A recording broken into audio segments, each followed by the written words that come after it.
Okay, I have to add moderators. I'm going to need to get in there. So I'm going upstairs. I'll be upstairs with this. Huh? We're not missing. Okay. Yeah, she'll remember everything. I will. Oh, there's. Okay. Hi, everybody. Okay. Oh, look at this. She said hello. Hi, everybody. Yeah, I'm not going to use that. Just this one. Oh, there's one you call it. Actually, Trentis.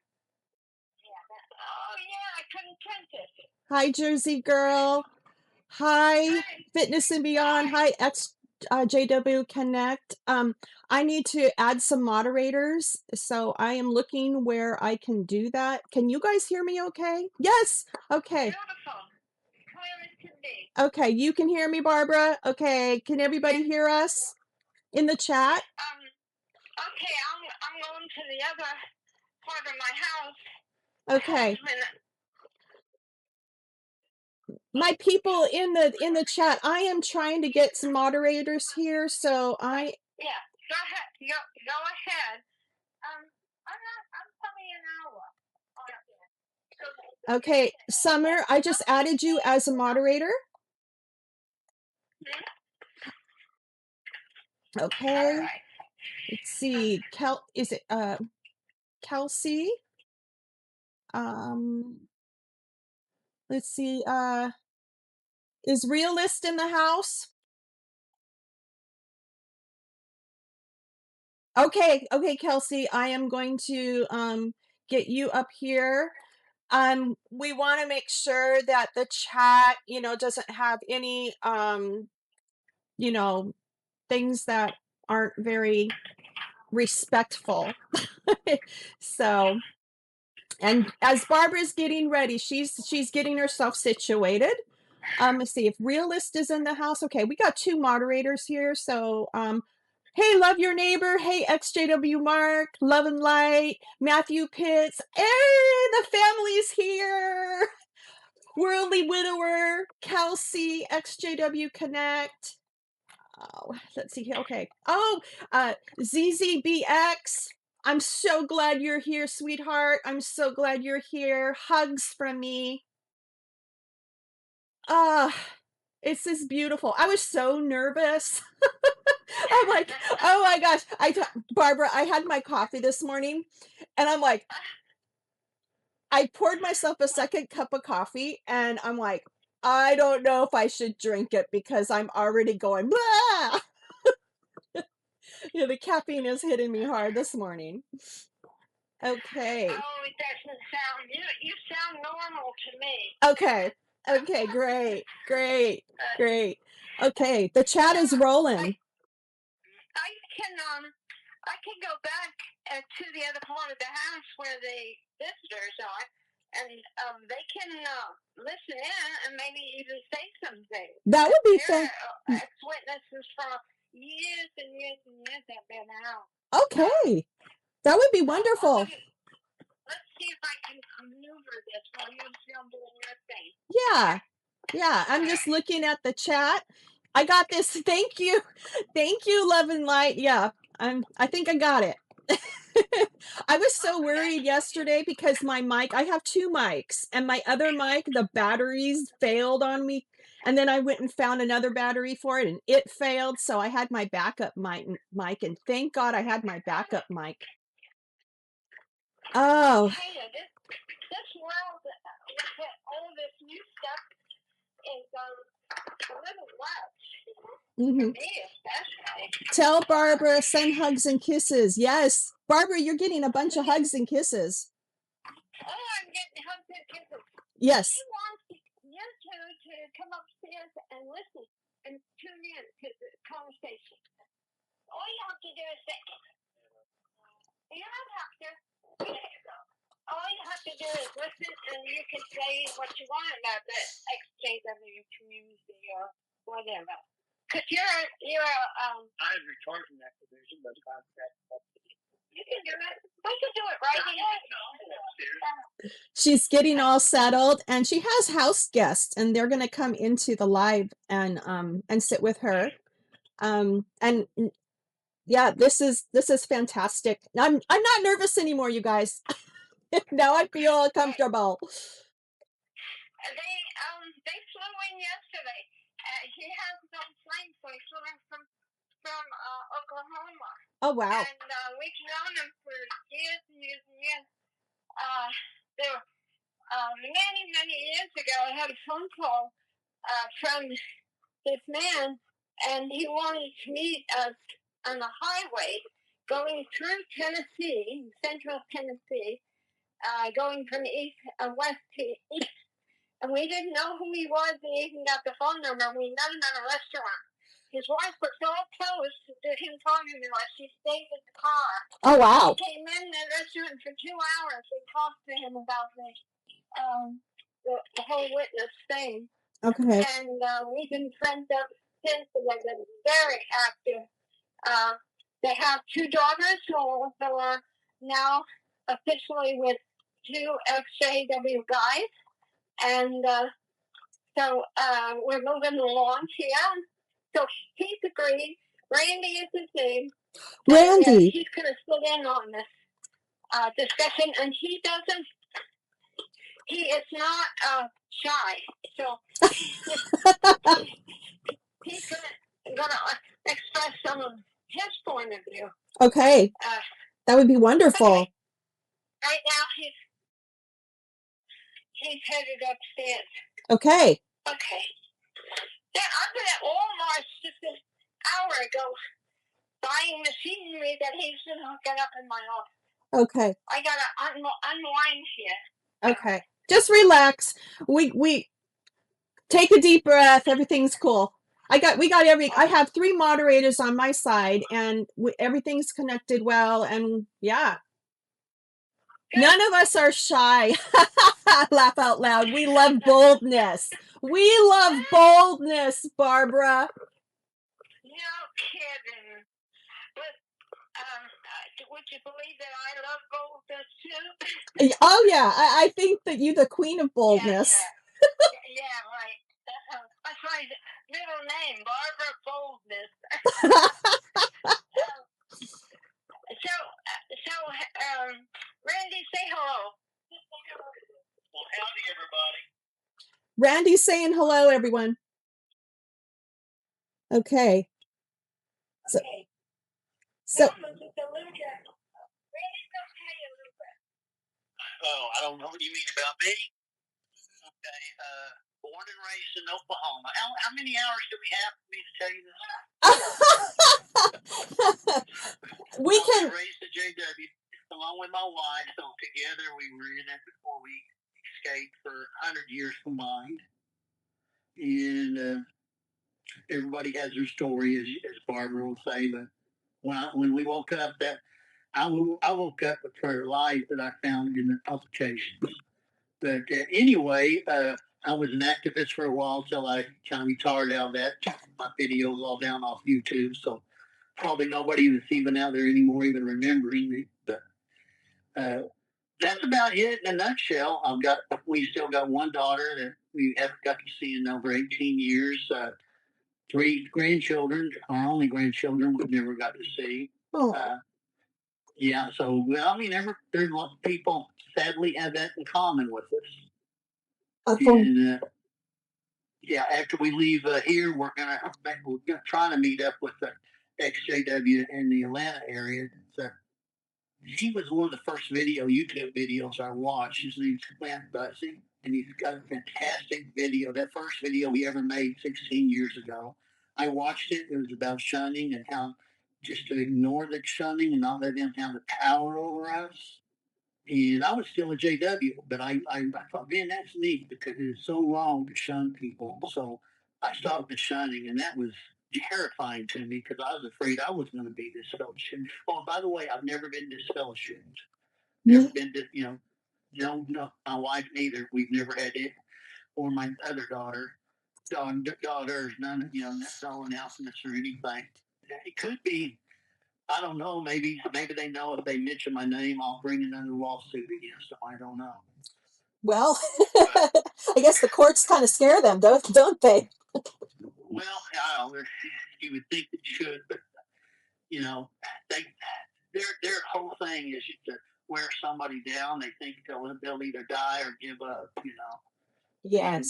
it was just fortunate for me. I was not a lot of people I knew was not positioned to be able to afford litigation and go, and I was, and it had nothing to do with my litigation had nothing to do with doctrine or anything like that. It had to do with business. It was a business thing. They told Jehovah's Witnesses that I had contracted for me working, not to work for me anymore.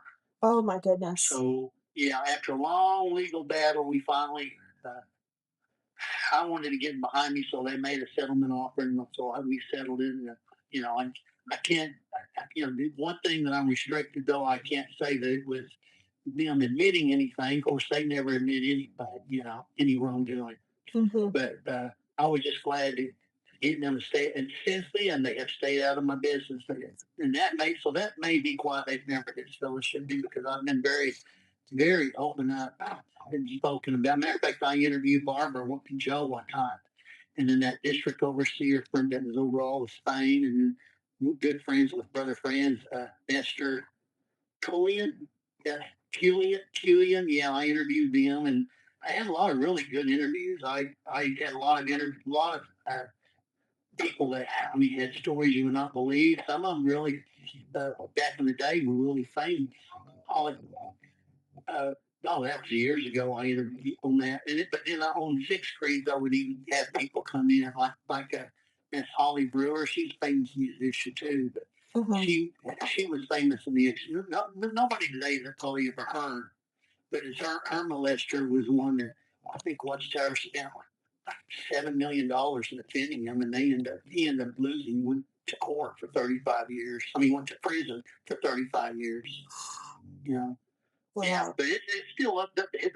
Her story's still up there. Old YouTube footage and stuff, but you can news the picture, but you can see that.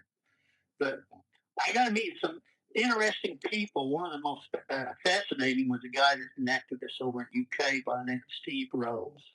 Mm-hmm. He's an former Elvis Presley impersonator. Oh, I think I've seen him around. Oh, he's got such a funny sense of humor. When he was over here visiting, we went to see Graceland. There was people who would come up and ask to take a picture with him because, not only did he have the shirts with Elvis pictures all over, he had all kinds of Elvis tattoos on. Okay. And yeah, people would come up and want to get pictures with him. He sounds just like Elvis when he imitates him, things and stuff. But anyway, I was amused at his sense of humor, because we're standing in line waiting to get on the bus to go back across the street there at Graceland Mansion. And he asked one of the workers there, he pointed at this oscillating fan that kept us cool. He said, "Excuse me, but is that another one of those Elvis Presley fans?" Oh, God. That's the kind of sense of humor you got. I don't know. I thought it was fun. I just laughed. The lady didn't even catch it. The worker didn't even catch it. Mm-hmm. So the listeners know who you are. Can you say your name again? So that they can. I'm known as Randy M, or Randy M Abused on Facebook, and Randy M. Well, the same thing on YouTube too. Randy M. From Oklahoma. Okay. Yeah, we were only there for a while. We moved to another country in 2001. Oh, okay. You could have heard. You might have heard of that country, because out there they call it West Texas. You heard of West Texas? Actually, I have not. You have not? No. It's really part of Texas, but they don't let you. They don't just say you're in Texas. They say, "Randy, you're not in Oklahoma anymore. You're in West Texas." That's how they speak out there. Okay. It's such a big. Texas is such a big country. It is so huge. Yes. Wow. So that was a joke about being another country. Yes, I know. I was just thinking back that on a television show I was watching, Young Sheldon, and there was there was a joke about Texans and Oklahomans, and that's when I realized that there was a big joke. Being in California, we're a little sheltered out here. Yeah. Well, Texas, this is real history. Texas and Oklahoma used to have a few. Oklahoma governor one time declared martial law, got the National Guard down there on the Red River. Okay. All because of the toll bridge. Oklahoma wanted to put a free bridge across, and Texas didn't want it. Okay. They learned that in history. What I found that wasn't in the history books was that Texans were taking sticks of dynamite, throwing them across the Red River in the Okies. Oh. And the Okies was picking it up and lighting it, throwing it back. Oh, wow. That's a joke. Okay. Flip that around the other way if you want to insult Oklahoma, But, okay. But the part about the bridge and the martial law, that part's true. Okay. Very interesting. Wow. Well, anyway, Barbara's got more important things. I'm going to hand the phone back to her. It was very nice to hear from you, and I'm so glad she has having company, and it's great. Oh, we think of her as family. We really miss Joe. Yeah, I bet. Yeah, I think that's one of the wonderful things that we can do with the Extra Jehovah's Witness community is that we can lean on one another, and we just have to go and find each other, and we can have support, and it's exactly that's what Steve Rose tells me all the time. He said, I tell all the Jehovah's Witnesses I run into that I'm glad the governing body kicked me out because I got to make friends like Randy. Oh, that means a lot to me. That he feels that way. Yeah, exactly. I would have never had my friendship with Barbara that I have, and I cherish it. So, and all the ones that I'm making, and it's yeah. Have you met Barbara face to face in person? Not yet, because you need to do that. I know I need to do that. Now, her twin sister's not far from here. You ought to come here to Oklahoma and hop over at Pigeon Forge, and you get to see her twin. You know who her twin is? Who's her twin? Well, years ago, you hold up a picture of the Dolly, Parton, and Barbara Anderson, and they look like twins. Oh my goodness! I did see. I did see a picture of Barbara, and then there was Dolly Parton next to her. I know I was scrolling, and I was like, "Oh my goodness, there is a resemblance there." Okay, Dolly, can we get you on the phone? Yeah, one time at Bethel when we were new at Bethel and sitting at the table after 10, and nobody knew us at the time, so. There was a woman who was sitting across from me, so we were just talking. We were introducing ourselves around because we're new to the Bethel family. And this gal says to me, she said, you sure look like somebody that we all know. And I said, I do? She said, oh, yeah, you really do. And I said, who do I look like? And she, with a straight face, said, you look like Dolly Parton. Well, all the 9 other people looked at my chest. For real. I mean, it was hysterical. And the woman who brought this up was an artist at Bethel. Oh, my goodness. Yeah. That's so funny. That was actually 2 times that happened to me. Both times they were artists at Bethel. But we had 4,000 people there. Yeah, so... But I always laughed at that. And of course, it was so funny because, I think all we really had that was familiar to everybody is I can't sing, but I have blonde hair. What she saw in my face, I have no idea. But I'm glad to claim my fame here. Right? So, you can call me Dolly. Okay. And by the way, Dolly Parton's husband of 50 years died just about the same time my sweetie died. Oh. Now, that's a bad subject, but that's true. Oh. So she's about as lost as I am. for both of us being attached to a wonderful land for so many years, and they were attached to it. When I opened up a talk I gave last year in Boston, when we were there for Rick Farron's his conference. Yes. So they had me speak, and they put a big picture up on the screen, and it was Joe. And so I opened my talk, and I said, mentioned Joe's name, and then I said, Joe Anderson had a wonderful life, and I woke everybody up. And then I looked around the audience, and I said, because he had a wonderful life. And all the women applauded. Yeah, right? Happy wife, happy life. Yes, absolutely. So, anyway, I did. I had a wonderful life, 65 years with the right man. Yes. How about that? Yes. I told my doctor the other day I had a yearly exam, and he stoned Joe, and he's a let's see, Church of Christ minister. Okay. But he's a very prominent doctor in this area. So we were chatting about Joe, and I said to him, "Did you know I was married longer than most people are alive?" And he said, and he laughed, and then he said, "Well, actually, 78 years old is the common denominator of the most, the longest of the general population, 78 years old." So okay. I learned something from that. Yeah.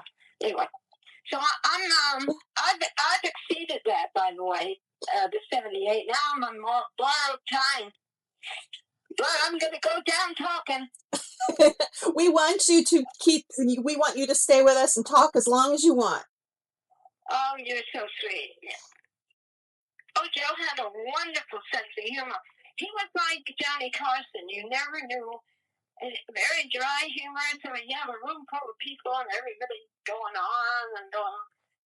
And then all of a sudden, Joe would pop up with something and everybody would just laugh and laugh. Right? Yeah. Hold a minute. We were eating dinner at a restaurant once. My daughter was with us, Andrea, and Andrea loved to go to those trivia games. And she just got back from a trivia game that one question she didn't know the answer to, and that's when they showed a picture of George Washington crossing the Delaware. How many people was in the boat? And right away, Barbara answered. She knew the end. Nobody at our table knew. And Barbara says, "Oh, well, how many was it? 12 or 13? How many was Barbara?" You knew it then. Barbara snapped the answer really quick, and Andrea said, "That's right. How did you know?" And Joe didn't miss a beat. Joe said, "Well, she was there, of course."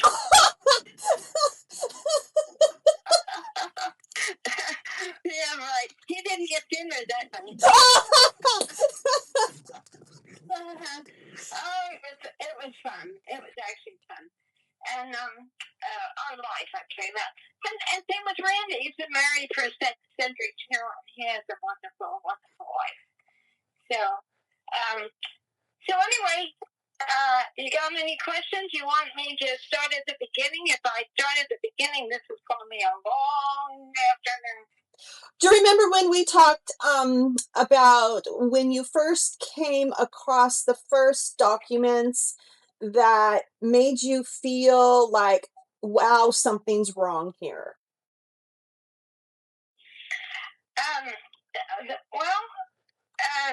I'm not remembering specifically the one you're talking about. I am not. I was working on so many parts of the Proclaimer's book, and that I got into every sort of discussion on actual ideas in the Watchtower over the years, and some of them we found that were true until we abolished them. But I think that the challenge is the first one I ever learned about, unless you're remembering something different that I said a while ago, but it was basically on the phone, because I was being given the phone because of the women child abuse who had child abuse to talk about, and they didn't want to talk to a man. So that's one of my first things about child abuse that I recall. But I have to say this, and believe me, this is the way it is. Since a few weeks ago, I fractured my left hip. I had surgery and replaced my hip. Mm-hmm. And so anesthetic causes problems. I was told by the two medical people. It causes lapse in memory. And so I'm battling that right now. I'm doing better than I was. I mean, I only remembered my name after that. Yeah. But, so if I, sometimes I have a real dumb look on my face and people over here, what's the matter with her? It just is that way. That I never went through that before. I always had a very, very good memory. I still do for the old stuff. It's a short-term memory that I have the biggest problem. Right. I'm looking at the comments by some of the people, and I'm just I'll read off some. Did the governing body use the Bible to make decisions for the members? That's a question. No, absolutely not. Our writing department made the decisions. Okay. Absolutely. Okay. Absolutely. Governing body at their meeting would agree. And of course, when Franz would speak up, he was the most knowledgeable on the Bible. And initially, they didn't mind when he was at Bethel for the first number of years. But as time went on, they began to resent him. And he even mentions that at the end of Crisis of Conscience, that they wouldn't even call on him towards the end of his sojourn in Bethel. In the meeting, they really did resent his, because he came up with the ideas of the governing body, that whole replacement of the governing body. Previous to 72, he came up with it in the late 60s after he finished. And I'm sure some of his ideas came out of the A book. You know, he put that together with other people, but he was overseer of that. And so in time, some of those men really resented him. Okay. So he was brought in the idea to replace the governing body at that time was the men who were directors of the Watchtower of Pennsylvania. If you go into the Proclaimers book, if you have a copy, if you were to do, just take my word for it because I did it. Every time that the word appeared in there, I looked it up. So every time it said two words, governing body, I made a note of it. So in the beginning where they discussed it, the coming in of the Pennsylvania Corporation, that was called the governing body. So those three men were there, you know, the 3-4 years, of course. Knorr was there, Freddie Franz, and the third one is my short-term memory. I can never remember his name.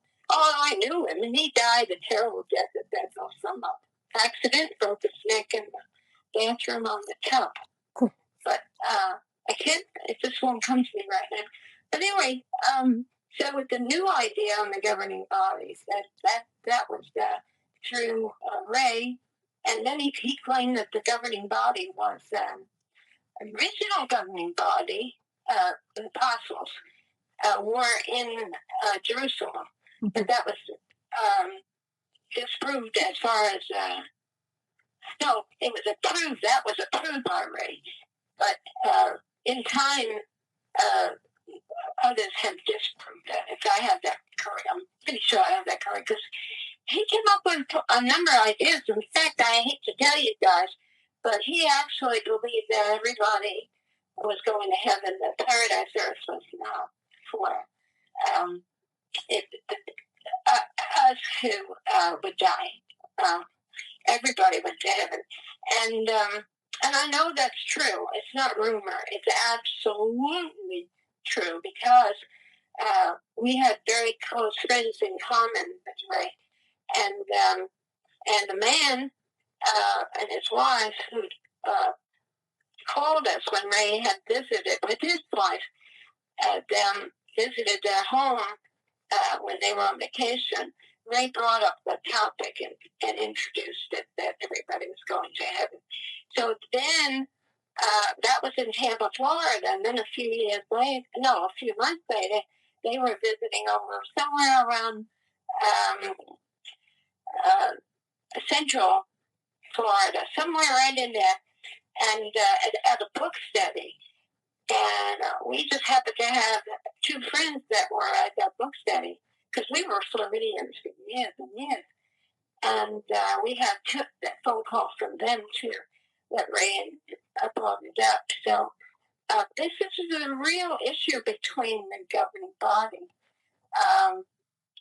Even to this day, they don't. They got their opinions and they don't say it. But this was what really rankled them, because they kept on doing what that's for reasons. And everybody else is going to live on the earth. But that was not Ray's teaching. And so if you disagree with me, fine. But I lived it, and I know. And I heard the hysteria from one person who said, if I start telling other people, I'm going to get the scholarship. See? And so that was right about the time that, Ray was, he was walking a fine line there, being dismissed from Bethel. So there are other things I can even talk about that is actually in Christ's conscience, if people don't get it. They don't understand some of the very things in Ray's own book that he doesn't elaborate to the degree he should have, declare some of the things that went on. When we came to Bethel, it was 82. He was gone 50 and he was gone 80. And one time, Joe was parking his car in the society's parking lot. Late in the evening, when we got home from the meeting, he would drop us off at the car load of Bethel. He'd drop us off at where we lived at the Towers Place. Then he would take the car down and park it in the lot where we parked our cars was locked all the time. So you walk home late, and it was unsafe. So you stood inside the big fence until someone else had parked the car, then you walked home to where your residence was, and with the Bethel for safety's sake. So Joe was parked our car, and there was another man, Bethel who was waiting for somebody to walk on with. So they walked together, and that man was kind of new. I mean, I say new. He was an older man, but it was kind of new at Bethel, brought in for his expertise with his family. See, we had a son there too, so we had that in common. Okay. And so when they were walking together, this man brought up Ray to Joe. But see, nobody talked about Ray. Nobody. And in fact, they were afraid to talk about Ray. They were afraid they were going to get ousted from Bethel. And so he brought it up to Joe, and he said, this is the way it is then. He said, just don't bring up Ray's name. So he the little tidbits of information. It's just, you know what it is? It's people junk. That's what it is. People junk. Right? Mm-hmm. Yeah. That makes sense. It Yeah. it's not biblical, you know, it's not spiritual. It's just, like I say, this world would be a wonderful place to live in if it wasn't for people. Yes, I've heard you say that many times. Yeah. Isn't that the truth? We're our worst enemy, I swear. There's a question here, and maybe you know Did it. I answer the other one? Yes. I answer the Yeah. other one? Absolutely. Go ahead.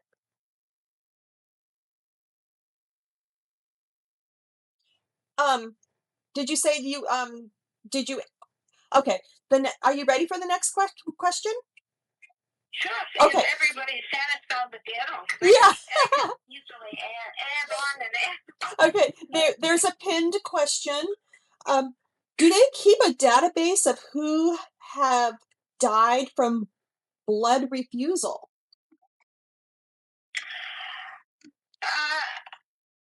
I would say I have no knowledge of directly, but I do know some who were. In fact, one man called me last week, and I hadn't heard from him for a long time. And he was very involved in the blood issues at Bethel. And he wasn't a Bethelite, but he was there constantly over the issue Mm-hmm. of that. So he brought me up to snuff. There's something that's coming out but that's besides the point. I'm just telling y'all. And I won't tell you much because I don't know much, but Lee Elder of the AJWRB, I think that's what it is called, a blood, ex-witnesses blood site. There's going to be some kind of a discussion on there about a magazine, a official medical journal in the near future, and I don't know when, that's going to have a discussion. It's coming out it has a number of parts, which a lot of these medical journals don't want to touch the blood issue when 10-foot pole. So it's that's the problem. And why that is, I'm not an expert at that. I just know that that's the case. I've talked with Lee Elder over the years, and so it's kind of common knowledge that some medical journal is picking up part of an article on blood to do with basic facts of how tragic this whole thing is and how big it is. And that's all I can say because that's all I knew. So if you hear of something coming out, please let us know and pass it around that information. But if you're going to look for any knowledge, it'll be through that site, AJWRB. Okay. Let's see. If any of the mods could pin another question for me. My mom. What was the other question? Oh, here's a question from Ashley's mom. Can you pin her? Okay. Okay, this is a question you'll probably love to answer. What do you find the most rewarding about your activism? Oh, there are so many things. I have this phone number right now on my desk to call a woman. She said that in her message to me, using Messenger actually on the internet, and she said she was molested as a child, and she said we've taken care of the situation as far as my childhood, and she said, "Well, what I want to know is the name of a lawyer now." So I think what she was talking about, because I haven't called her, this was like 2 days ago, and so she was talking about the congregation issue. I mean, they knew she wasn't lying. And so she must have gone, and some of the elders must have agreed that this, whatever she was accusing someone of, that it was fact. And but she wanted a lawyer now. So I mean, there's some very good lawyers out there. To help former witnesses or help on all of these issues, child abuse, or even some of the weirder cases. There's great lawyers, but child abuse really has been handled for a long time now, since the very beginning of when I got involved. There was a kid in California who walked in off the street to a lawyer's office, and this is probably trying to think of the dates, 2000 somewhere, yeah, somewhere in there, and he was molested by an elder, and I think that man molested a number of them. Well, anyway, this kid went into Irwin Zalkin's office in California, San Diego, and Irwin had never handled a JW case. The late 80s was the time of discovery for lawyers to handle church issues, molesting. Most of them wouldn't pick it up, and they lost anyway. But all of a sudden, in the late 80s, lawyers were getting involved, and Zalkins was one of them. He had just handled. I'm talking not specifically on Jehovah's Witnesses. I'm talking about church molestation through church members, and so he was getting familiar with that. And then when this JW kid talked about to Irwin, Irwin was doing a good job on some parts of the case, and but then he didn't know, like most people, you don't know the policies of Jehovah's Witnesses. We're not talking about dogma. We're talking about policies and practices, right, which, by the way, are regularly changed by churches. And people mess up in their head, think that they're the same. They are. Churches change all the time. They're not their doctrine. They never change their doctrine. They change their policies. Right. And so Watchtower has been doing that for years. Well, Irwin needed some additional information. He thought maybe on the internet there would be a letter of some sort. He said, well, you never know what's on the internet. Maybe it's a letter discussing child abuse or whatever. And when he did that, he came up with something called Watchtower documents. He put that in. Well, what came up was my website. That was the name of my website back then. It still is. And I had 5,000 documents on child abuse. A huge criminal case and all kinds of things. He spent hours reading, and then he called me. Ever since then, he's been handling child abuse cases with regards to Jehovah's Witnesses. He's a real expert. When the Watchtower was told way back in those years that they had to turn over the documents,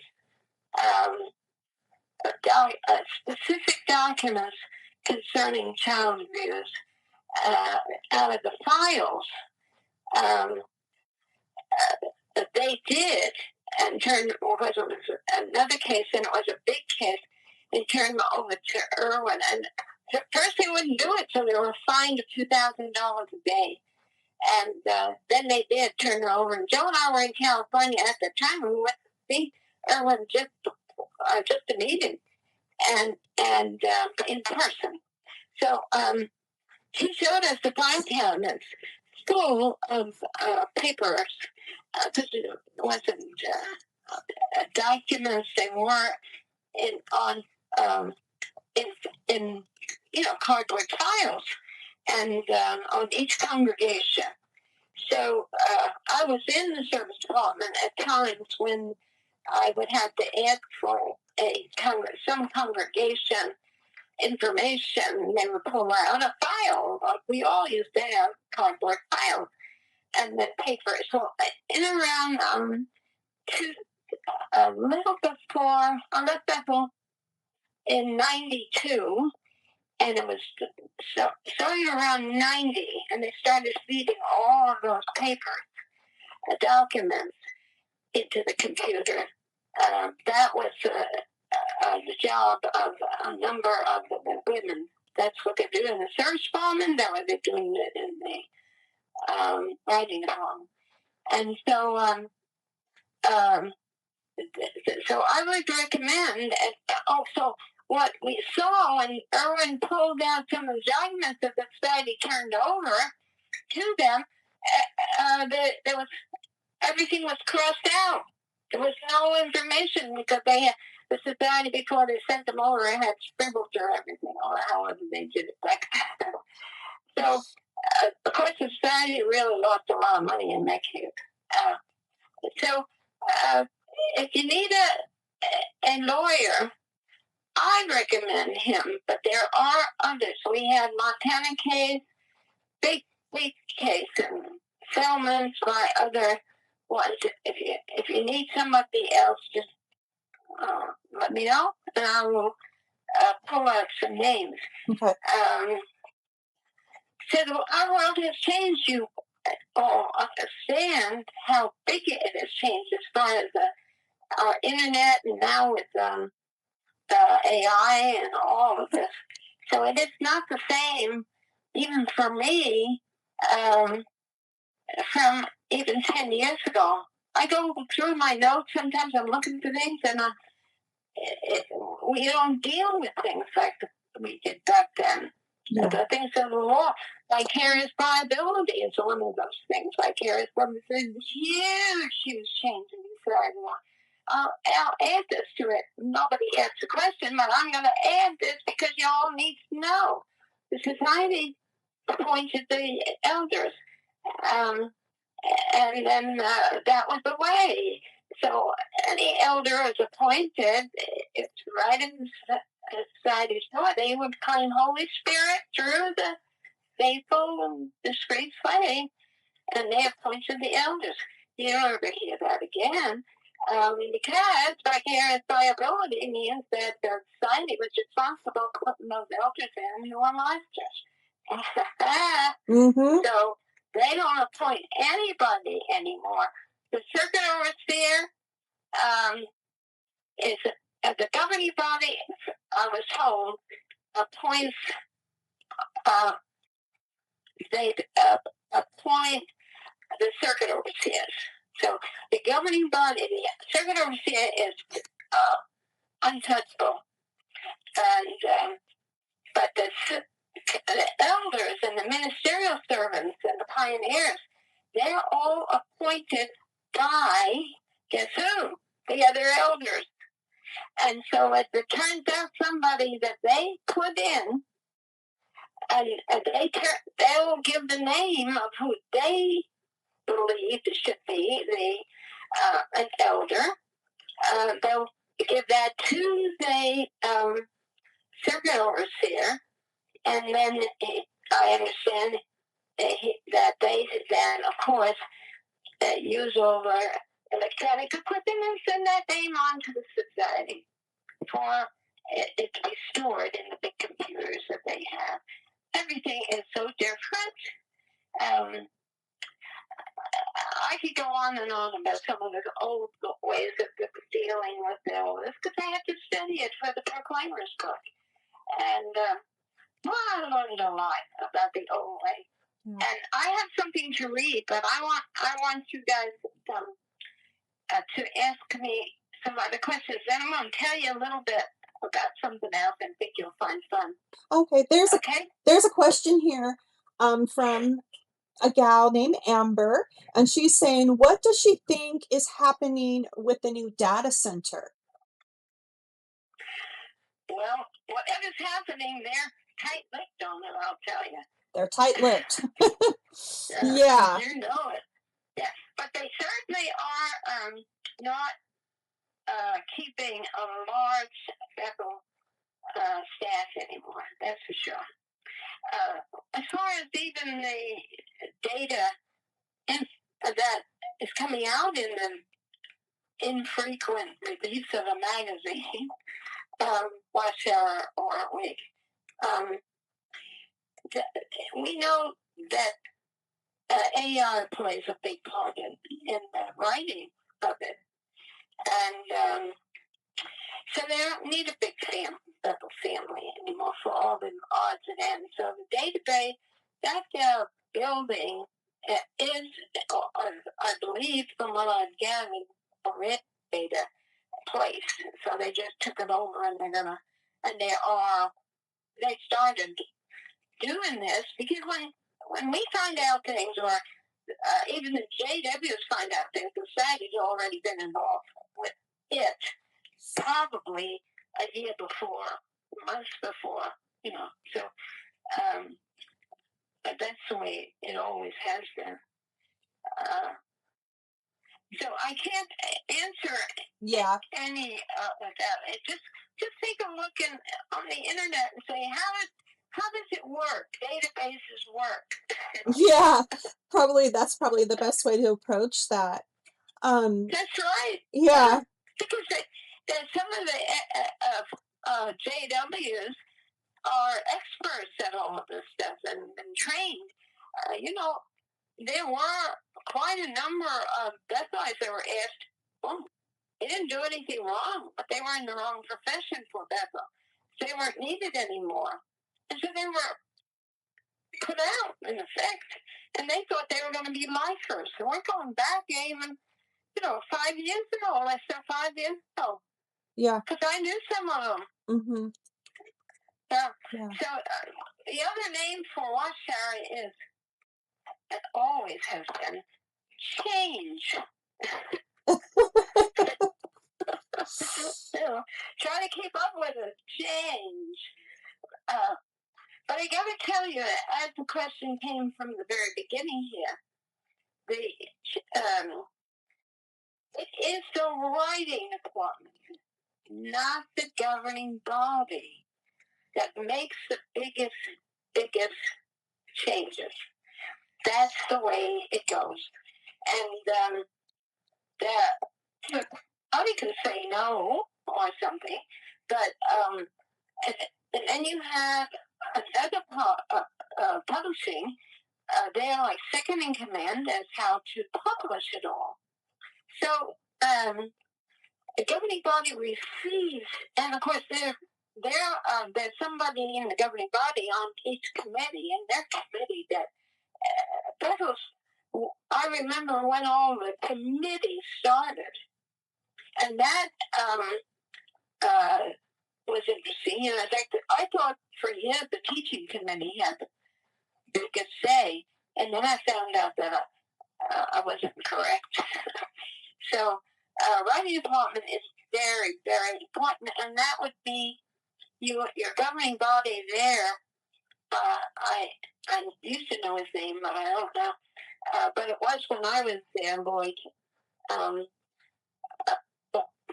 Can't think of his last name. Anyway, he had a great say in the furtherance of the organization. And by the way, he was from New Zealand, and he also had a college degree. Mm-hmm. When I was there. So, can I read something to you? Because it's right now when I said that he had a college degree. Okay? Okay. Okay. I noted this, so I typed it up one day. I noted it in one of the society's book. Okay. The Christian parent who discerns present truth should encourage his child not to strive for the higher education, but to be content with a common school education. Because number one, for a profession would be to put before himself a temptation in that direction, which would last through life. Number two, because the higher education of the present day in all colleges is so impregnated with the evolution theory and higher criticism that the strong probability is that, like others, he would fall into skepticism, which will kill his devotion to the Lord, and he could only be induced to serve the Lord even outwardly by an honorable position and a good salary, if indeed it left him anything but morality as a substitute for religion. And this stand on education, which you notice that they certainly didn't encourage it, unless they got put on the spot and they needed somebody who had the education. Mm-hmm. Or they were put on the spot because of a lawsuit, and then they back away and say, "Oh, we are against education." There was an article when I was in Bethel that was supporting education, and half the other article did not support education, quoted from national journals on each of them. And so this has always been a sore subject. Well, let me tell you when this was written. From Zion's Watchtower, February 15, 1903. Whoa! 123 years ago. How about that for a new truth? Wow! 100, oh my goodness. 123 years ago, I figured it out. Wow. Yeah. So, they were sticking to it for all those years. And of course, who wrote that article was Charles Sage Russell. Wow. 1903. Wow. He died in 1916. Well, and that's one policy they kept. That's right, until they needed some education. Like Lloyd Berry, that's the thing. Okay. Lloyd Berry, New Zealand, he had a college education, and he was eventually picked to be the overseer and then eventually the governing body. Uh-huh. And they didn't advertise the fact. Nobody advertised the fact. He told me that he went to Okay. Yeah. Wow. So, anything else? Let's see. Go ahead. I was going to change phones. This one was beeping at me. We can take a quick break if she needs to change phones, Kerry. Okay, go ahead. Okay. Does she need a break? Does she need a quick break or anything? Hello? Can you hear me? Yes, I can hear you, Summer. Okay, I was gonna say, does she need to take a quick break and like get some water or anything? Are you okay, Barbara? Are you ready for? Okay. Yes. Are you ready for another question? Yes. Okay. Okay, so I'm gonna work out. I lost my pin privileges somehow, so I can't pin comments anymore. Oh. But I will, and I guess that's why I was prompted to join. But I don't have any questions right now. Okay. But if I could just say one thing, Miss Barbara Anderson, watching you and hearing your story on cults, what was it? Cults and extreme beliefs. She cannot. I felt. Oh, she can't hear me? She can't hear you because I have headset. Oh, okay. It's my mic set up because I had issues. Okay. So then the next question is, does she know about the blood Australia that Peter has shared? The blood doctrine? Can you see Flower Mama's comment? Okay. Does Barbara, do you know about the blood kickback per Peter from Peter in Australia?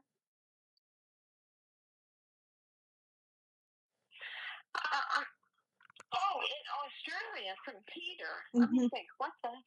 Well, the only one that I have dealings with in Australia is Stephen and Untank, and he's very involved in legal cases there. Okay. And I don't know anything. I'll ask him next time he calls. Okay. What's doing in blood right now? Okay, here's the rumor that's going around. There's a blood kickback of $10,000 to the org from the hospital for pre-donating their blood. Is that real? I don't know anything about that. Okay, she doesn't know anything about that. No. Sometimes we just don't get answers. I had a question 6 months ago from about Australia, and it had to do not with blood, but it had to do with a man who committed suicide on the stage while he was making a drama, working on the Sadie's drama, and he killed himself like that. Oh. I never could back that up. I heard that it was true, but I couldn't never. They clammed up on it. The Sadie absolutely clammed up. There's something else going on. They're a very active branch. I checked years ago. That was the second most important branch. Yeah. England was, I think, the second, and Australia was way up there. And so it's important. But ever since the Royal Commission, Watchtower has stayed in the background. Yeah. Hey, I have a child abuse is bad. That these cases on child abuse are moving ahead in Australia. Right. On that, you remember when Jeffrey Jackson, he was in Australia, and you told me the story about how he got served? Yeah, at his father's house. Yeah. That's not, I don't think that's well known. No, he snuck in and to visit his father, supposedly was sick, and so somebody knew who lived in the area where the father was, and so next thing Jackson knew if he got a subpoena, so he didn't appear willingly there. Yeah. Yeah, they were trying to dodge it, and then they scoped him out and served him. Yep. Yeah. All kinds of little things escape. There's some other stuff brewing down there that something you guys need to think about the new deal with the Watchtower to do with the library on Watchtower Library, and you have to sign up at your JW. Yes. At the meeting, you have your tablet, and then you do all your work at home. Work for the talks and whatever, the limited amount of talks, but you have to do it and there's places to on your tablet. And so you write on your tablet answers, and or you got to give a talk, and so you do it on your camera. So that's a separate thing, that library. I believe that's what they call it. Watchtower Library. Anyway, May 1st. Everybody had to sign a contract to be on there. Right. Yes. Mm-hmm. And that's big. That is really moving forward because children are signing contracts. That's illegal throughout the world. Yeah. There was another question that if you knew if there were any women mentioned in the blue envelopes, and I remember we had a discussion about that the other day, and you said yes. Absolutely. Yes. So that question, that's true, Mark. Yes. Well, the blue envelope is, look, when I was disfellowshipped, a blue envelope went off from this congregation, Manchester, Tennessee, to headquarters that Barbara Anderson was disfellowshipped for, blah, blah, blah, whatever. Causing division, I think. Oh, I know it was causing division. And so it went in the blue envelope. Well, why the heck a blue envelope? Because it's a desk at Bethel, meaning not a literal desk, but a place that all disfellowshipping notifications that has to be or used to be, typed into the computer or put in a file, literal cardboard file, and was sent in a blue envelope. So the post, when the mail came in every day, Bethel, or twice a day, from the U.S. Post Office, if a blue envelope showed up, they just moved it aside and they sent it to the man who was in the service department to handle the fellowshipping. Okay, so it wasn't.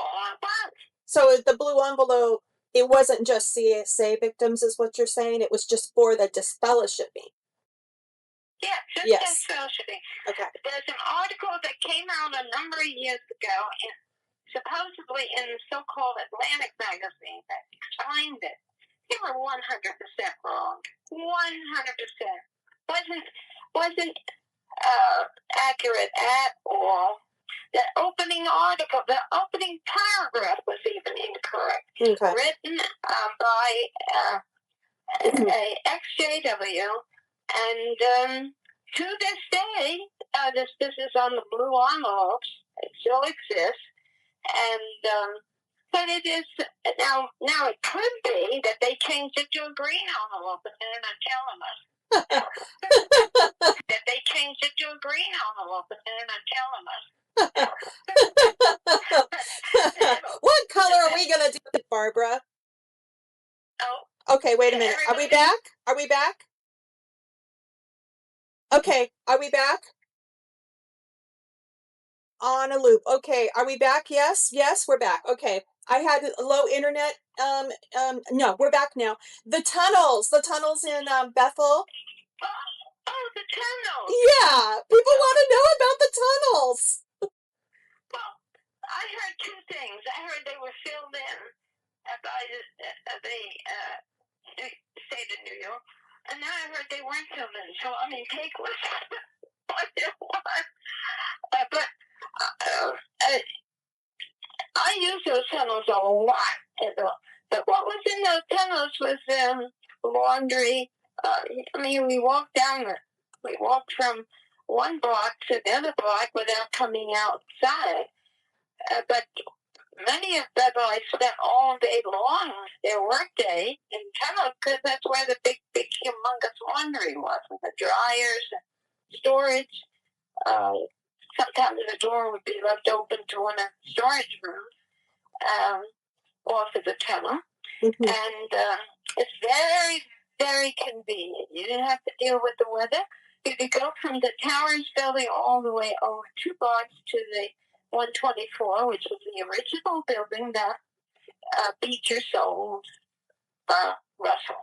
Yeah. How about that one? Mm-hmm. 124 Columbia Heights. That's how convenient that was. So you ate supper in the 124 building in the evening, and then you're underground, even in the dining rooms, you're way down. And so then you just keep going and walk over to where you lived. Now, if you lived like in Bassard, that wouldn't help you. Mm-hmm. You have to go above ground. Okay. And but basically, it was also right across the street from the Towers. I know because we lived in the Towers building the whole time we were there, which was almost 11 years. And so the convenience was just remarkable. Mm-hmm. For us all. So why would anybody need it? Above that now, when you got across the street from the Towers, there was a carriage. I mean, there was a smaller building, and it rented, because here I go again. When I was first in Bethel, I was in Bethel almost a year, and I was transferred into construction engineering departments. And I was transferred into construction engineering departments. 150 people in there. Mm-hmm. And so I had to eventually I ended up doing research about the area, and I had to do a history project. I went to the Long Island Historical Society. I went to the library, and because that area was an area where everything there in that part of Brooklyn, if you're gonna build something, it had to be look just exactly like it was built originally, even if it was 100 years before. So if they were replacing a window, I had to go find a picture somewhere or other of a 100-year-old window that was originally there, because that's what the government, the state of New York, required. Right. And so I had a lot of fun, and I found out that George Washington fought the Battle of Long Island right there, and you could see Beecher's building that became the 124 original Russell place. And I learned so much about the area. I loved it. I loved history. Yeah. I loved archaeology. And so loved archaeology. And so there were so many interesting things. Well, that small building across from the towers, which was right on top of the tunnel, and that was a carriage house. That's where they parked the carriages and the horses when that area was, like 100 years old. Right. So right. Yeah. So it was a carriage house, and you could. They said that a long time ago, you could get through the carriage house or the Bethel. Somebody who worked at Bethel on these buildings, and they could get down into the tunnel from different areas. But I don't know about that one. I was there, but I sure knew that was the carriage house. And then it became a apartment, and it was an apartment for one of the doctors. When I came into Bethel, there was a particular doctor, and I believe they had remodeled it. And at the bottom, he parked your car where the horses were, and the top was your apartment. So whoever got that, whatever doctor got that, got a nice place. So do you think, this is just a fun question, do you think they have bunkers at the new facility? Bunkers? Boy, I would have the science idea. Okay. Yeah, that's just an off the wall, off the cuff type of a question. We know you weren't there at the time. You weren't there. Bunkers. Well, they really didn't even have bunkers in Brooklyn. Okay. Yeah. Per se. All right. I mean, there were some parts of the different buildings that were unfinished, but we were never told to go there if Brooklyn Bridge was bombed or something like that. Yeah.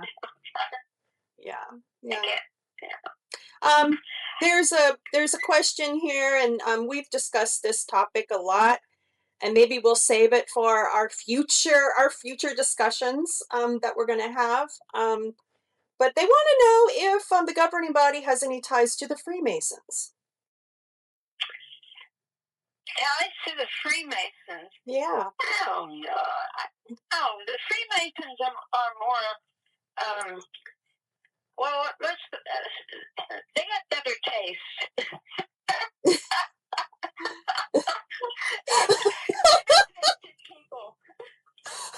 So you're saying the Freemasons have better taste? I went through that business because I'm working on a surveillance book, and that came up. Okay. All I did was I did deep research into that. That's just a simple answer. If you were a Mason, you had to believe 100%. Believe me, I'll give my life over this.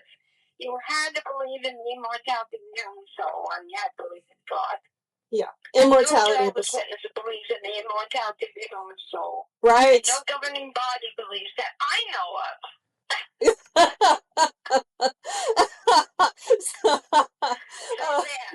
Okay, thank you. Wraps it up. Yeah, that wraps it up. That wraps it up. And I also am a researcher of the history of religion. Yes. I've been away from Bethel since, or the organization since 1998. And I have enjoyed being a researcher into the history of religion, just period. Yeah. I have a saying, it's mine, okay? I'm not saying anything negative about anybody else, but I like to say, and I say to people, the truth, Jesus said, the truth will set you free. Barbara Anderson said the facts will set you free. There you go. The facts will set you free. Thank you. Free. There's a big difference, but look it up in the everywhere you do your research. Wikipedia, I don't care where you go. There's a big difference between facts and truth. Truth is your truth. Truth is you. How you grew up, your genetics, how you evaluate things. That's your truth. That's what it all comes down to. The facts. Recognize the facts are different. Of course, there's a little wiggle room here and there, depending on what you're talking about. You're talking about something like our days with the communication or something. People have a little, maybe a change in the explanation. But basically, it's all alike. It's facts you want. Right. And there's plenty of information out there on all kinds of subjects. And to do with I love some of the stuff that is out there that influenced George Soros, Russell is another one. The religions of the time. That's right. And it quickly evolved and changed into something else. It's so interesting. You got time. Go on the internet. Do this. Everybody, have fun. Look up L. Look up EL on Wikipedia. In the Society's April, look up L. It has 2 letters, and that's L. And it says name of God or a deity or something like that. And go into Wikipedia and read page after page after page about L. Yes. You are going to be amazed. Yes. And it will take you back way before Jesus Christ. Will take you back thousands of years. Yeah. It's so fascinating. You get a completely new idea. See, at Bethel? See, Franz didn't touch with a 10-foot pole when he was directing that book. He just put down EL and he said, name of God or something like that. Yeah, he didn't do Coward. Chicken. Chicken. It's a lot of fun. Yeah. Researching is really a lot of fun because the truth sets you free. But Barbara said the facts set you free. The facts set you free. Yeah, one little. Yeah, there's one little pestering question on the Freemasons was Charles Taze Russell's father a Freemason? No, he wasn't a Freemason. No. Absolutely not. No. We have his own. There's a nice letter that Russell put. That it was his father writing. His father was part of the first corporation. Charles Taze Russell was the secretary treasurer, and Joseph was the vice president, and Conley was the president of the Watchtower Bible and Tract Association. That's the first legal type of thing for. It wasn't to say it was a religion either. The Jehovah's Witnesses didn't become a religion. You're all going to drop dead right now when I say it. You're going to go, nah, it's crazy. No, I'm not.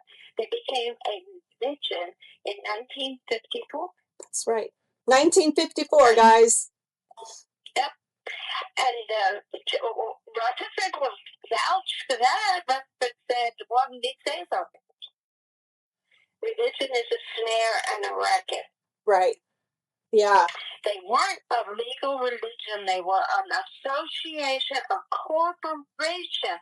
Association first, the donating of the money by those three men, and Joseph was studying with his son from when Charles was showing an interest in the early 70s, 1870s, 70. I think that was probably the first where he established the date. But, he was learning from George Storrs. All of that is so interesting. It is. In fact, the name Watchtower. Where the heck did he get it from? Where did Charles Taze Russell get the word Watchtower? 1879. Names this magazine. Diane's Watchtower. Oh, why? George Storrs hit the name of his book. And he was an associate and died in 1879, the same year he died of, I'm trying to think when it was. I used to know when he died. And that the Watchtower came out, the Zion's Watchtower. And but the name Watchtower goes back to the 14th century and Activism. Yeah. So all of that is there. And so you track all of this and how yeah. So yeah, it was attached to Enoch. Yeah. So I mean, Russell he delved into a lot of deep, histories, but he picked and he chose what he wanted. That's right. Yeah, and I mean, he was an atheist when he was 16 years old. Mm-hmm. He was a Presbyterian at birth. He switched to the Congregational Church at 12. And then at 16, he was not a religion. Mm-hmm. And then that business, a year later, he started to investigate who? Barber, guys. Yeah. And they became pals until they became enemies. Mm-hmm. And I know that it's in print. We can find it out easily enough. And Barber had very strong ideals. His basic ideas came from the Millerite movement. Right. And what was Miller expecting? 1843, Jesus' return in the flesh. Yeah, they called that the Great Disappointment. That's right. And so it switched to 1844. And they held on to it that it was coming with flesh. But who brought it in that it was invisible in the heavens? Barber. He picked it up from somebody else. That was so interesting. Wikipedia's got a lot on that, too. Adventist. Look up the word in the word Adventist, and you'll find pages and pages of the movement. Today we associate it with Seventh-day Adventists, which, by the way, is on there. It's disappearing. And so we associate it with Second Adventists, that kind of thing. But Adventist, that is about Jesus' return. Mm-hmm. That's what the word was connected with. And so there was an argument when he's coming in the flesh. And all of a sudden, because the date, he didn't come. So Miller said, well, he didn't come. So we can't see him. So he had to come invisible. Yes. I got a copy of the Wikipedia, page after page, just discussing that alone. Yeah. You can drop away from the witnesses and hate the witnesses. If you want to do it, be like that, that's your business. But the facts set you free. The facts set you free. Yeah. Yeah. And so then you see where all of this, look at John D. I think that was John D. With the, that Enoch movement. Yes. 14th century. Who in the world was this John D? He invented that whole religion, and he was Queen Elizabeth spy. Yes. And that's fun. Yeah, it's fun. That's a deep subject. We have a question here about the purple triangle. Do you know much? Oh. Yeah. I did, if you have a claimers, maybe you can look some of that up. Okay. I'm not, there is some, how the society was let's say this. There's quite a lot of information that I read when I was at Bethel on Hitler and Rutherford. Mm-hmm. And they actually saw some personal letters that went between them, by the way. Okay. So that's a whole big subject. I don't, as I said, of course, the purple triangle, that whole thing is fascinating when you know, the whole Jewish movement. The reason why Rutherford was so hated by Hitler was because they used the word Zion all the time. And when Rutherford stopped using the word Zion, he was no longer connected as far as Hitler and his associates were concerned with the Jews. Mm-hmm. So that, and I think it was 30, when Jehovah's Witnesses came on the scene, that's the reason the name was changed to Jehovah's. Okay. To get it away from the Zions, Bible students, the Zions area. Okay. I saw those letters in the archives at Bethel, and I remember reading one was so interesting. The branch in Germany, Magdeburg, was closed by Hitler and some of his soldiers. They marched on it and closed it. Mm-hmm. And so the Anglo-American dual world power coming on, and Hitler got afraid. So the troops were brought out, and I think it was like 3 days that the branch was free from the Hitler's soldiers. Mm-hmm. And then that letter, that's when they made the decision on this Zion thing and all that. So the letter I saw, which was fascinating to me, it wasn't very long. It was from Rutherford, and it was to the copy, or maybe it was a real, because Watchtower was able to get a lot of stuff eventually out of the German branch. It wasn't all destroyed. And so this was a letter where Rutherford wrote to the branch and said, in my words, he said, we're sorry. And he wrote the branch over. And that's in the Proclaimers book, I believe. Okay. And he said, we're so sorry that we had that this had to happen because everybody had to flee. And he said, he ended the short note about its closing, the branch is closing. And he says, to the branch, he ended by saying, I'm so sorry, boys, this happened to you. So he called the branch people boys. That was just so Rutherford. That's the way Rutherford was. It didn't have any grave meaning. I just thought it was very homey on such a horrible situation. Yeah. Yeah. So it's just put their personality in their letters showed through. Rutherford was a very oh God, I'm trying to think of the name. He was not a professional businessman. He talked like a street vendor. He cursed a lot too. Cursed at the dinner meetings. I have one picture of them all in the dining room. There's a few hundred people, and he really had a dirty mouth. So yeah, take my word for it. He was a rascal. He was a rascal. Yeah, you know, they threw him out. He was a Republican in Missouri, and he was a lawyer. He learned the lawyer business at another lawyer's. He never went to law school. He learned it at a lawyer's office.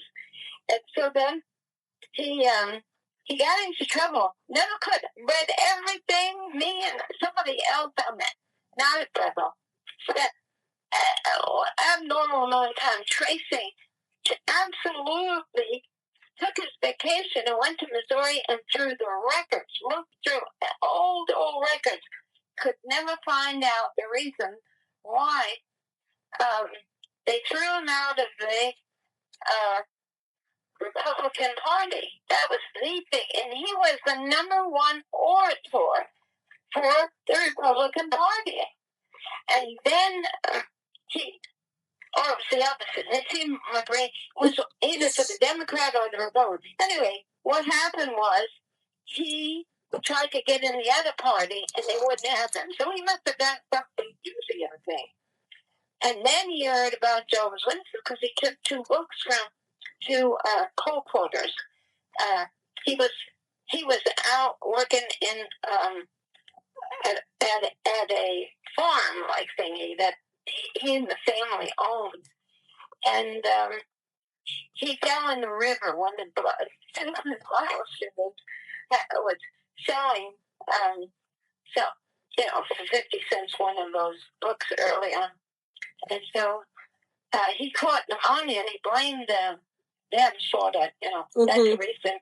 And then later on, he started attending to hear Russell's talk. Yes. And then within 3 years, I think, 3 to 4 years, he was already became the lawyer for the society. Okay. Yeah. Yeah. He was a pistol. He was a pistol. Oh, boy. Language is everything.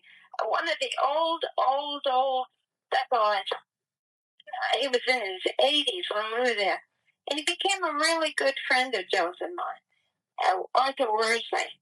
Oh, could he tell the tale of about Rutherford? He hated Rutherford. Rutherford hated him. Oh, you should. We would, instead of going on Monday night to go to the Watchtower, go to the dining room, and Monday night Bethel had the Watchtower studies to prepare us for going to the meeting on Sunday. So Arthur was so old, and he had some physical problems.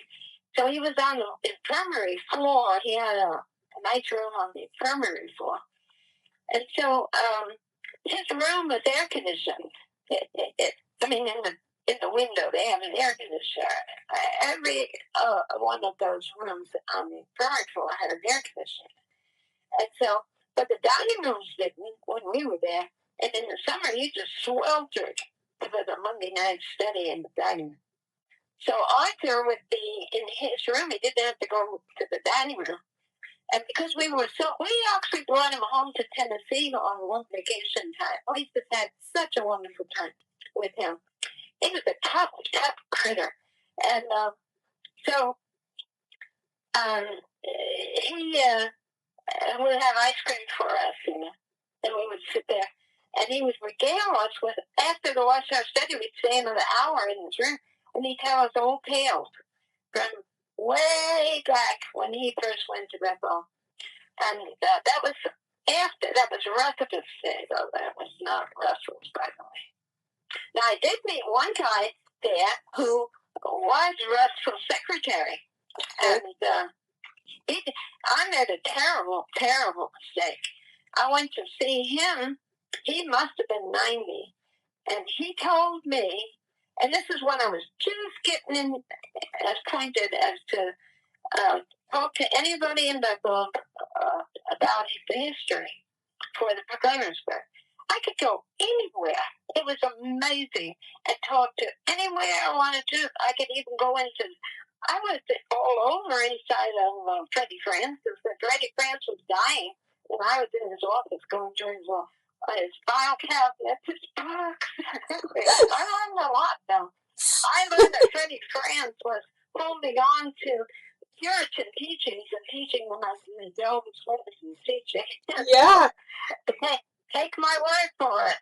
And so, anyway, the things that we heard from Arthur about the past, it was go sit there and just so fascinating, about the old. I felt like, amazingly, I met Macmillan when I was just new, at 14 years old, and the old Bethelites, when I came into the witness deal, 1954, and Macmillan and all the other ones who were around Russell, because Macmillan was supposed to take over the organization when Russell died, but that's not the way it happened.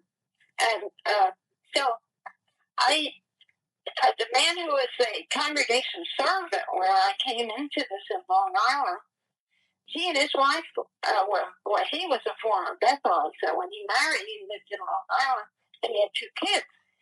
And so they would so often they would invite an older Bethelite in the 1930s that they were very popular then, and they would invite him out to Long Island to give a talk, and they would bring him in. The congregation servant's house on Saturday, and then he'd stay the night, and then Sunday give the talk, and then the congregation servant would take him back to Bethel. So in the 30 miles or so. I sat at the foot, I call it the feet of Mary Magdalene sat at the feet of Jesus. I sat at the feet of Macmillan and listened to old stories about the organization. I thought I died one day. Wow, that must have been amazing. Yeah. When I die, I'm going to take all my stories with me, so I might as well tell them now. I heard Arthur told me how this one man beat him up all the time. Every time he came by, and he'd pick him up by his back of his shirt and hit him because he didn't like him. And there was prejudice. Oh, the kind of prejudice. Prejudice. So, against one another. Arthur said to me, Joe, he said, he was telling us one story, and then he said, I don't see my bed, and his bed was on the side of the room in the infirmary where he lived, and then he had a recliner in the room, and he said, you see that bed? I never sleep in that bed. He said, I sleep in my recliner. And so, of course, we want to know, why are you sleeping in your recliner? He said, because, he said, a recliner is a little more uncomfortable than the bed. And he said, I get into a deep, deep sleep when I get into the bed. And then I remember all of the terrible things that were done to me here at Bethel. Oh. Yeah, that's what he said. And he said, as a young man, he said, awful. And he said, when I sit in the recliner, he said, I wake myself up and I always say, Jesus, Jesus, when are you coming in your kingdom? Please come in your kingdom. He said, I do it every night. That's what takes me through the night. Oh my goodness, that is so horrible. Yeah. He actually eventually ended up he was at the Bethel, he was like a lost soul. He came to the Bethel, he had just converted, and came out of Canada. And so he had a good mind, and they had started the circle work, but they didn't call it that. And they sent him out on the road, actually. So they had a ship. I can't remember, Liberty or something like that. The name of the site they had their own ship. It was a big sailing ship. And he was on that sailing ship for, I don't know, 2 years maybe. I think in the program, if I remember correctly, I think there's a picture maybe, and it talks a little bit about it. Wow. And to hear it from the people who were involved in it, it was so interesting. Not because it was, because I was totally in love with the Jehovah's Witness teachings of a new world coming, and that was so interesting. I hate that word, but it was fascinating. But he was sent out, and he had many, many experiences. And then he came down with some blood disease. And so they sent him back to Bethel. And somebody told him about some herb. And he started taking that, and he was better. He healed himself. So he stayed at Bethel. Mm-hmm. So we're talking 30s and 40s. And those people have said, let me tell you, Knorr and his wife, also Lawson and his wife, they would get dressed up in evening tuxedo and evening gown, and they would go over to the what the heck that room was like. It was a huge facility, and had in fact, that building went down when 9/11 happened. But they would go there dancing. Yeah, dancing. Okay. And Arthur said, he would be sitting at the front desk in the evening because as part of his assignment for a few hours. And he said that Nora would come by with his wife, and they were in evening clothes, and so was and they were going over to this something room. What the heck? I can't remember. And having dinner and dancing. Oh. And all the wives were working there. So, I mean, worked hard. No air conditioning. Everything. One time, Joe and I, we were visiting our son Lance when he went to Bethel the first year. Because we went Bethel the second year that we were called there. Because Joe had been there before, and they needed his expertise in plumbing because he was going to run all the plumbing crews. So we ran across a man coming walking down the street, and Lance was around 4 years old. And we were, Joe's mother and father lived in Long Island, so we come up from, they went Long Beach, so we come up to visit and see that. And we go over to Bethel. Joe would see his old friends from the 50s when he was in Bethel. So we were walking along the street, and there was this fellow who was approaching us. Well, he was an old Bethelite. And he invented, I don't know how many of you remember when we used to get the Awaken All-Star through the mail. Oh, I remember. Oh, yeah. Remember that rapper? Yes. Well, he invented that rapper. His name was John. And his brother, physical brother, used to sit during the day, every day at the front desk of 124.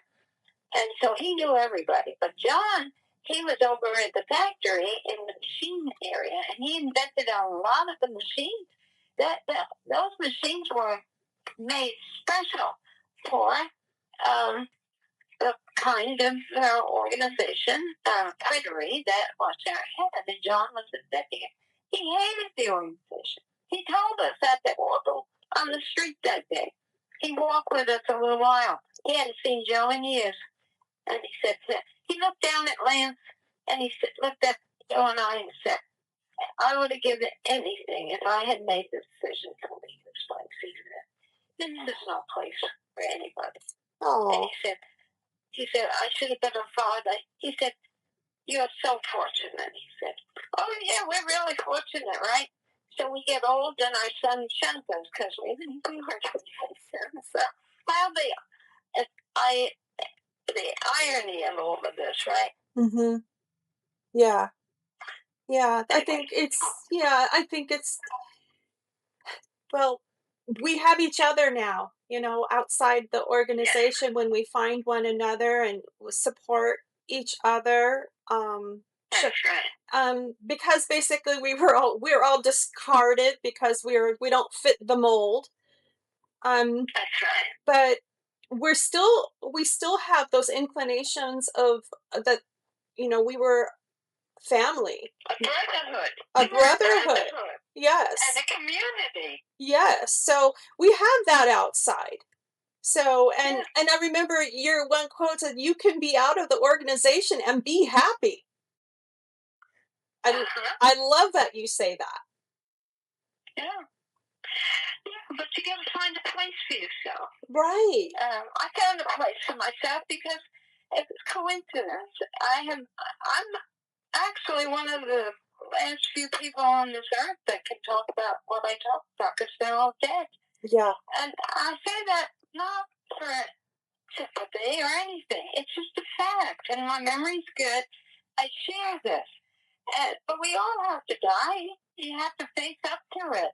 Yeah. But we don't. Joe and I, even though we left the organization, we never talked about death.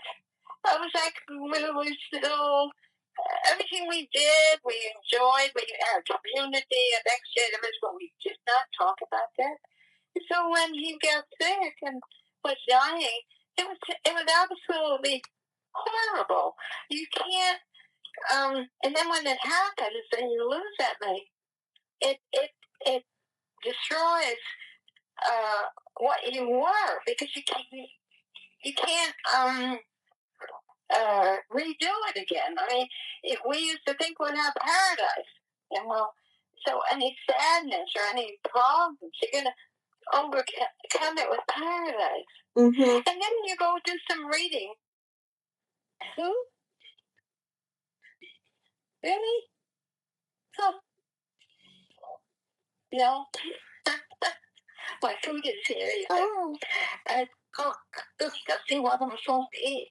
The services I tell people, I tell you all, talk about this. Don't be mad. Everybody's gotta die. But talk because you leave it and you still feel some way or another that you it's going to continue. And I've seen all embittered older people who were dying, and they were witnesses and dying because they never thought they were going to die. Right. But when you're a former witness, and you have to change it. It's a completely different way of dealing emotionally. Right. I would say some of the ex-witnesses do well, but boy, I'll tell you, too many don't. And I hear from so many, and my heart goes out to them. When we loved it, right? Yeah. But when we hated it, we really hated it. That's human. Yeah. And but everybody has the same future. Yeah. It just depends how do you handle it. Yeah. And there is such a thing as chance and circumstance, which Ecclesiastes mentions that you have no choice over. So yeah. You can't get into all of that stuff. If you can find a proper individual psychiatrist, I gotta tell everybody, I was responsible for the society accepting going to a mental health practitioner. And they didn't want to do that. They never wanted. They forbid it. And I was doing something, and I found out some stuff.